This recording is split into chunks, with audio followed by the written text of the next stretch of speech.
ఈనాటి మహాత్మా జ్యోతిబా పూలే విగ్రహ సాధన దీక్షకు ముఖ్య అతిథిగా వచ్చినటువంటి మా యొక్క బహుజనుల ఆశా జ్యోతి ఈ నేటి సావిత్రిబాయి పూలే అయినటువంటి అక్క కవితక్క గారికి, అదేవిధంగా ఈనాటి ఈ పూలే సాధన సమితి కమిటీ యొక్క పూలే ఫ్రంట్ యొక్క నిర్వాహకులకు, ఈ యొక్క దీక్షా కార్యక్రమానికి ఇంత పెద్ద ఎత్తున తరలి వచ్చినటువంటి బీసీ అభిమానులకు, బీసీ సోదరులకు, తెలంగాణ జాగృతి నాయకులకు అందరికీ కూడా పేరు పేరున ఉద్యమాభివందనాలు తెలియజేస్తున్నాను. ఈరోజు ఈ దీక్ష చూస్తుంటే, నేను విద్యార్థిగా ఉన్నప్పుడు బీసీ హాస్టల్లో ఉండి చదువుకుంటున్నప్పుడు మాకు స్కాలర్షిప్లు కావాలి, మెచ్చార్జీలు కావాలి, తర్వాత మా యొక్క స్కాలర్షిప్లు పెంచండి అని ఆర్ కృష్ణన్న గారి నాయకత్వంలో బీసీ విద్యార్థిగా ఉన్నప్పుడు బీసీ హాస్టల్లో చేసిన ధర్నా ఈరోజు ఇక్కడ మాకు కనిపిస్తుంది. ఎందుకంటే ఆ రోజు గత 10 సంవత్సరాల కింద ఆ రోజు కూడా ఇదే కాంగ్రెస్ ప్రభుత్వం ఉండే, ఈ రోజు కూడా ఇదే కాంగ్రెస్ ప్రభుత్వం. కాంగ్రెస్ ప్రభుత్వం అంటేనే ఈ యొక్క విద్యార్థుల సమస్యలు కానీ, బీసీల సమస్యలు కానీ అడుక్కోవాలి, దీక్షలు చేయాలి, ధర్నాలు చేయాలనే యొక్క కుట్ర కనిపిస్తుంది. ఈరోజు ఆ వాతావరణం కనిపిస్తుంది. కాబట్టి ఈరోజు అక్క ఏ పోరాటం చేసినా విజయం సాధిస్తుందన్నది మా యొక్క నమ్మకము. ఈరోజు పూలే విగ్రహం, అంబేద్కర్ విగ్రహాలను అసెంబ్లీలో పెట్టుకోవడం అంటే వారి యొక్క పోరాట స్ఫూర్తిని భవిష్యత్ తరాలకు తెలియాలి.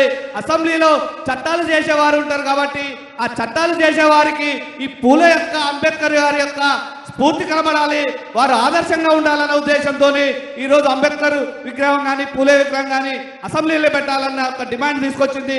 అంబేద్కర్ గారి విగ్రహం యొక్క డిమాండ్లు విజయం సాధించింది. పూలే గారి యొక్క డిమాండ్ కూడా సాధిస్తుంది, ఆ పూర్తి యొక్క నమ్మకం ఉంది. కానీ తెలంగాణ రాష్ట్రంలోనే ముఖ్యమంత్రి కేసీఆర్ గారు ఏర్పడిన తర్వాత, తెలంగాణ రాష్ట్రం ఏర్పడిన తర్వాత ముఖ్యమంత్రి కేసీఆర్ గారి నాయకత్వంలో బీసీలకు అనేకమైన సంక్షేమ కార్యక్రమాలను తీసుకొచ్చారు.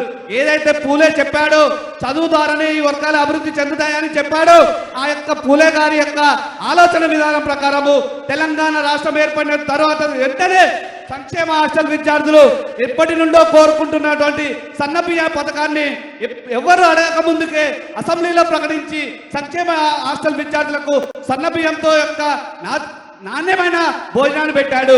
అదేవిధంగా మరుసటి సంవత్సరము ఒక నియోజకవర్గానికి ఒక గురుకుల పాఠశాల ఏర్పాటు చేయాలి.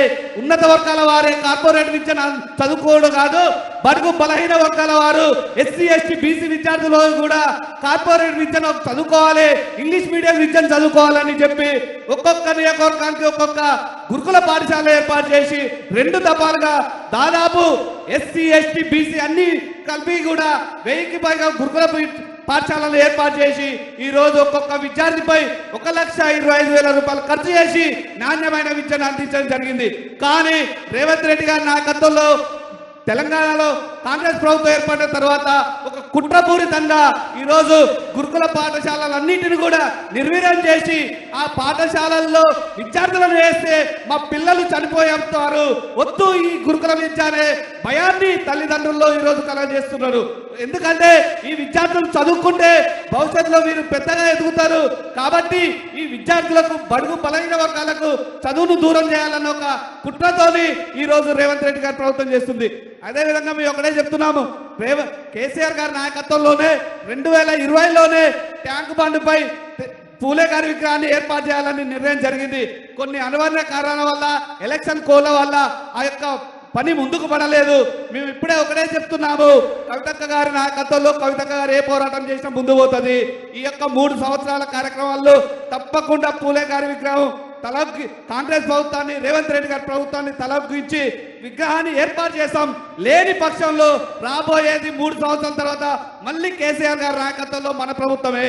తప్పకుండా కేసీఆర్ గారి నాయకత్వం ఆ రోజు ఏర్పాటు చేసుకుంటామని తెలియజేస్తూ, అక్క మీకు మళ్ళొక విజ్ఞప్తి చేస్తున్నాం. ఈ రోజు బీసీల పక్షాన మీరు గుర్తెత్తు పడుతున్నందుకు వారందరి పక్షాన మేము డిమాండ్ చేస్తున్నాం. పూలే విగ్రహ సాధన తప్పకుండా మనకు విజయవంతం చేస్తాము. ఎందుకంటే మీ కమిట్మెంట్ చూశాను. డెడికేటెడ్ కమిషన్కు ఆ రోజు రిపోర్ట్ ఇచ్చినప్పుడు దాదాపు 1 అవర్ మీరు చెప్పిన విధానం కానీ, మీరు దానిపై స్టడీ చేసిన విధానం కానీ మమ్మల్ని చాలా ఎంతో అది చేసింది.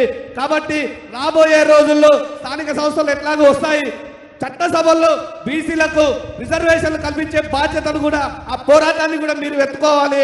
మీ నాయకత్వంలో మీ అందరం ముందు జరుగుతామని తెలియజేస్తూ ఈ యొక్క కార్యక్రమానికి అవకాశం ఇచ్చినందుకు మీ అందరికీ కూడా ధన్యవాదాలు తెలియజేస్తూ సెలవు తీసుకుంటున్నాం. ధన్యవాదాలు కిషోర్ గౌడ్ గారికి.